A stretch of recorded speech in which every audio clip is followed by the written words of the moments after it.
স্বাগত ডেডলাইন ঢাকায়, আপনাদের সাথে আছি গোলাম কিবরিয়া।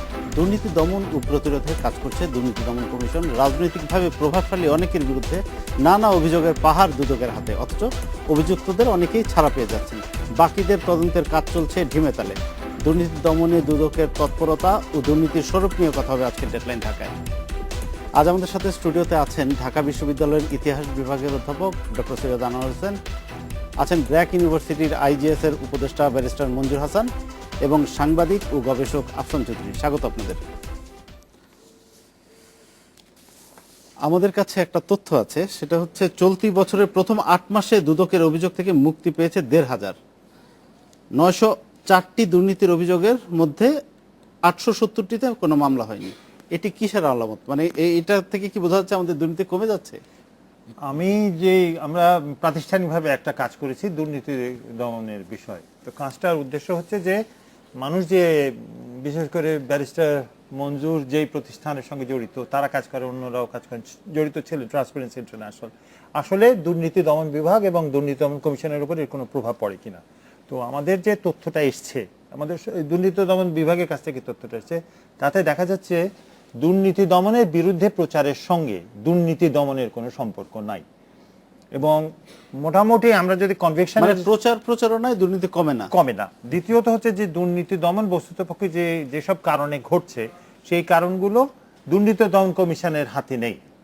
তৃতীয়ত হচ্ছে যারা মনে করেন প্রশাসনের সঙ্গে জড়িত, যারা দুর্নীতি করে, তাদেরকে সরাবার, নড়াবার, চড়াবার ক্ষমতা দুর্নীতি দমন বিভাগের কোনোভাবে নেই। চতুর্থত হচ্ছে যে দুর্নীতি বিভাগের আগে যখন এটা কমিশন হয়নি, অ্যান্টি করাপশন ব্যুরো ছিল, তখন তাদের যে ক্ষমতা ছিল, এই ক্ষমতার মধ্যে দুর্নীতি দমনের বিরুদ্ধে লড়ার মতো কোনো ছিল না। উকিলের হাতে যেত, তারা বলতো আমাদের হাতে পয়সা কম, তো বাজে উকিল পাওয়া যেত, উন্নত মানে উকিল আসলে দুর্নীতি দমনের লোকরা। এখন তো তারা নিজেরাই তদন্ত করতে পারে, নিজেরাই তদন্ত। কিন্তু আপনি যদি কনভিকশন রেট দেখেন, এবং এটা আমরা হয়তো এই ব্র্যাক ইউনিভার্সিটিকে আমরা কাজটা করতে দিয়েছি, যে কতগুলো কনভিকশন হয়, আপনি আশ্চর্য হয়ে যাবেন যে কনভিকশন প্রায় হয়ই না। এটার কারণ কি পলিটিক্যাল, মানে রাজনৈতিক? মোটামুটি যে হিসেবটা দেখা যায় যে সরকার যখন থাকে, সেই সরকারের কোনো লোকের কনভিকশন হয় না।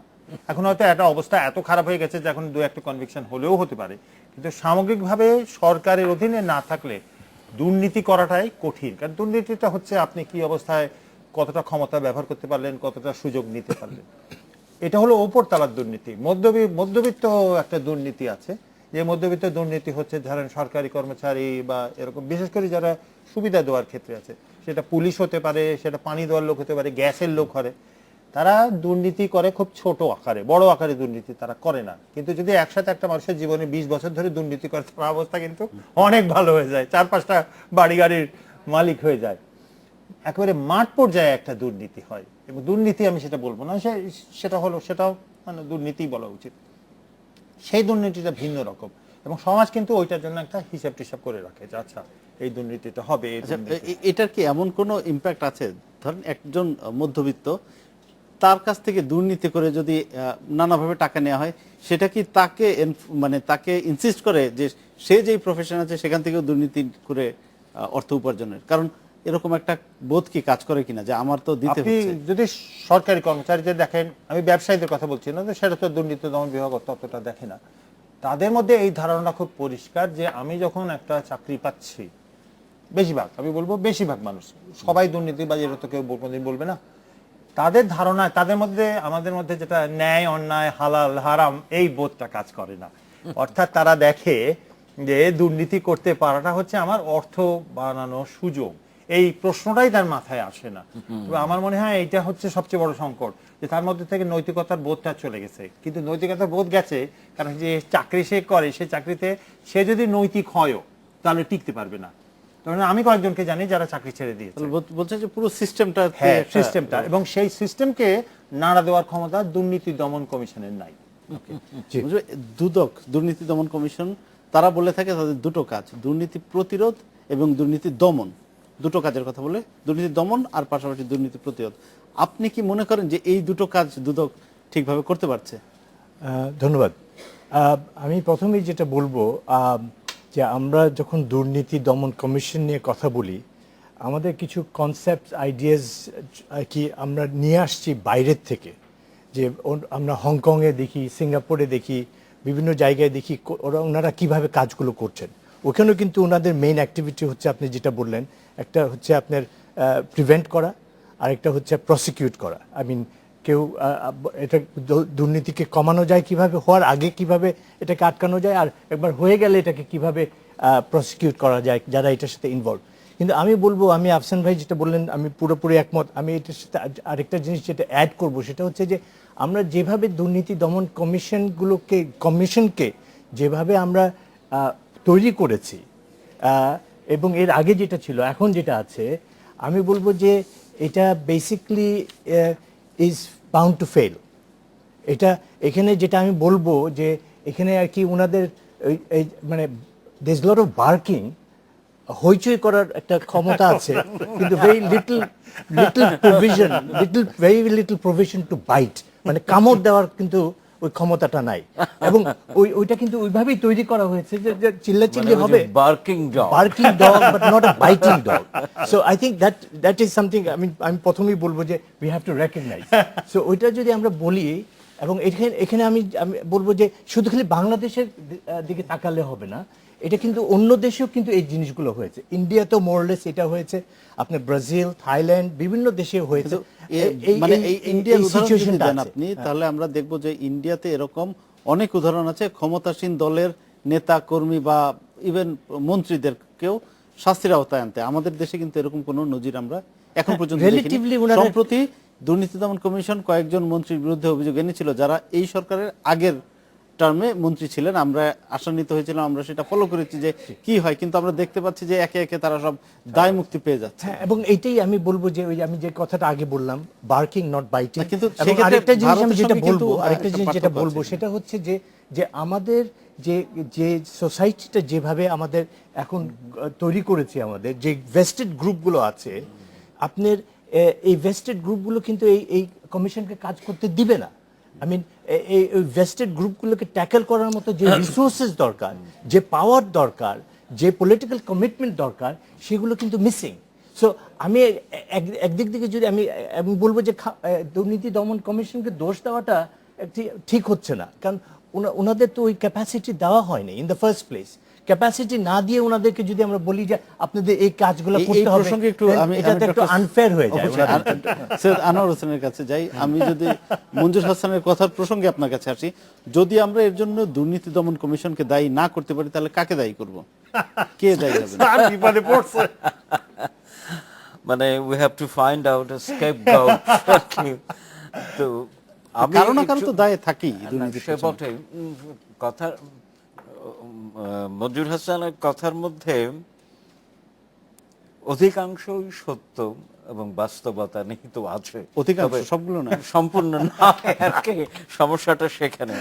আমি এবং কেন আমি এই কথাটা বলছি সেটা একটু খোলাসা করে বলা দরকার, যে দুর্নীতি হয় এক জায়গায় একটি প্রক্রিয়ায়, আর দুর্নীতি দমন কমিশন থাকে আরেকটি জায়গায়।